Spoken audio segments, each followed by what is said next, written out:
क्या आप जानते हैं दुनिया में एक जगह ऐसी भी है जहां के लोग अपनी कारों को तकरीबन 8 या 9 महीने लगातार चालू रखते हैं। वे अपनी कार को बंद नहीं करते हैं क्योंकि यदि एक बार कार बंद हो गई तो वो चालू दोबारा नहीं हो पाएगी। केवल गर्मी के दिनों में वो अपनी कारों को बंद रख पाते हैं और ये जगह है उत्तर पूर्वी रूस में एक छोटा सा कस्बा है ओम्याकॉन, जिसकी आबादी 500 लोगों के आसपास होगी और वहां पर तापमान काफी कम होता है। -50 डिग्री सेल्सियस तापमान रहता है ठंड के मौसम में और वहां पे गर्मियों में अधिकतम तापमान रहता है 10 डिग्री सेल्सियस। तो यहाँ पर केवल कुछ महीने की जो गर्मी होती है उसी में लोग अपनी कारों को बंद करते हैं, अदरवाइज उनकी कारें गैराज के अंदर चालू होती है। तापमान इतना कम है कि कार दोबारा स्टार्ट नहीं हो सकती है ना मजे की बात।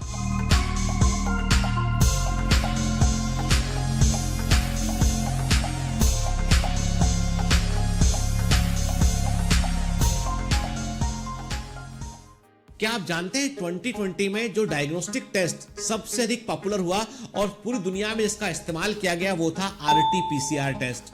Real time RT-PCR corona virus का पता लगाने का सबसे बेहतर तरीका था क्योंकि इससे कोरोना वायरस के न्यूक्लिक एसिड को हम पकड़ लिया करते थे और इस टेस्ट में वास्तव में जो कोरोना वायरस का न्यूक्लिक एसिड जो कि एक RNA है, उस स्पेसिफिक RNA को हम जो है मैग्नीफाई करके उसका पता लगाया करते थे। क्योंकि इस RNA के सीक्वेंस को पहचानने के लिए पहले इस RNA को DNA में कन्वर्ट किया गया और फिर उस DNA से इसके क्रम को पहचाना गया, इसलिए इसे बोलते हैं हम reverse transcriptase polymerase chain reaction, जो आज भी सबसे वैलिड और ऑथेंटिक टेस्ट है कोरोना वायरस का पता लगाने के लिए।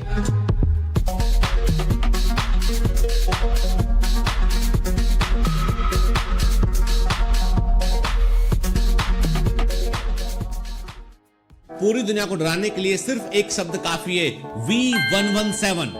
पता है आपको ये क्या है? ये है कोरोना वायरस का एक नया स्ट्रेन जो यूके में पहचाना गया और ये जो न्यू स्ट्रेन है ये पुराने स्ट्रेन की तुलना में 70% मोर इन्फेक्शस है और तेजी से इन्फेक्शन को ये फैला सकता है। इसलिए लंदन के अंदर यूके के कई हिस्सों में जो है वो लॉकडाउन कर दिया गया। यूरोपियन देश जो है वो एक प्रकार से वापस से लॉकडाउन की अवस्था में आ चुके हैं क्योंकि नया स्ट्रेन तेजी से फैल रहा है। हालांकि अभी तक इस बात की पुष्टि नहीं हुई है कि यह स्ट्रेन और खतरनाक है या नहीं है, परंतु इसकी इन्फेक्टिविटी अधिक है ये बात प्रूव हो चुकी है और इसलिए अभी भी हमें कोरोना को लेकर अलर्ट रहना पड़ेगा और सोशल डिस्टेंसिंग का और मास्क का पालन करना होगा।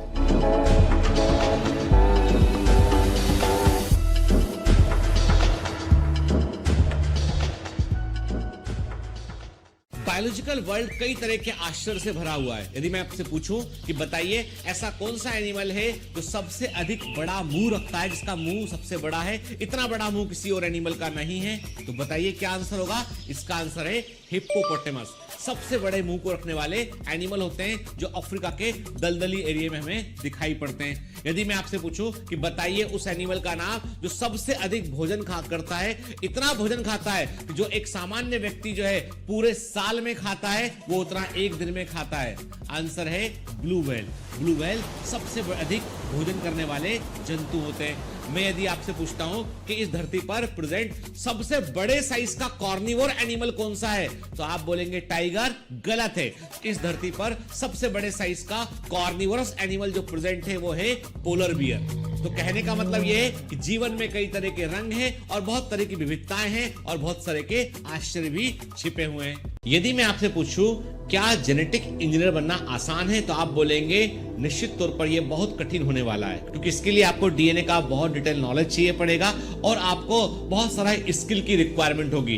पर क्या आप जानते हैं कि एक बैक्टीरिया ऐसा है जिसका नाम है एग्रोबैक्टीरियम ट्यूमिफेशियंस, जिसे हम नेचुरल जेनेटिक इंजीनियर कहते हैं। यह ऐसा बैक्टीरिया है जो प्लांट के जीनोम में परिवर्तन कर देता है और नॉर्मल सेल को जो है वो ट्यूमर सेल में कन्वर्ट कर सकता है और ये ऐसा इसलिए करता है ताकि इसको अपने लिए फूड मिल सके।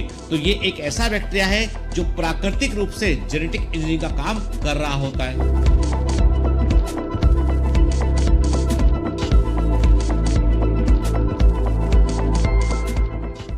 हम सबको मालूम है जब हमें पता लगाना होता है कि हमारी तबीयत खराब है या नहीं है तो जनरली हम थर्मामीटर का इस्तेमाल करते हैं और हम जो है वो बुखार को देखते हैं और हम सिर पर हाथ लगा के देखते हैं। मम्मी सिर पर हाथ लगा के चेक करती है कि आपको बुखार तो नहीं है। क्या आपको मालूम है कि जैसे हम अपनी सेहत का पता लगाने के लिए कुछ तरीके अपनाते हैं, वैसे ही इकोलॉजिस्ट तो है इस धरती की सेहत का पता लगाने के लिए कुछ तरीके अपनाते हैं। और उसमें से एक सबसे पॉपुलर तरीका है, वो है ध्रुवीय क्षेत्रों की, पोलर एरिया की सेहत को देखना। यदि पोलर आइस पिघल रहा है, पोलर एरिया में यदि कोई परिवर्तन देखने मिल रहे हैं और ऐसी घटनाएं देखने मिल रही हैं जो पहले नहीं हुई हैं, तो इसका मतलब यह है कि हमारी धरती की सेहत बिगड़ने वाली है। तो पोलर एरिया एक इंडिकेटर के रूप में काम करते हैं धरती की सेहत के बारे में बतलाने के लिए।